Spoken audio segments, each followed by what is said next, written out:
walking along the lake path and a river hidden by yellow leaf trees. In the cool shadow of hills, I am calmed. Listening to crashing waves against a boulder-lined shore, the ocean spray cooling my face, I receive solace. Waking up to birdsong at first light, opening the blinds, I am filled with anticipation.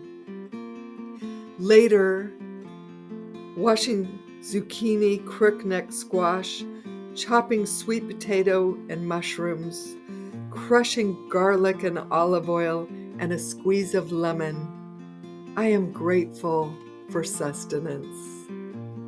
Mother, I am forever your child. You give and give and give. I take and take and take. Finally, offering you my bones.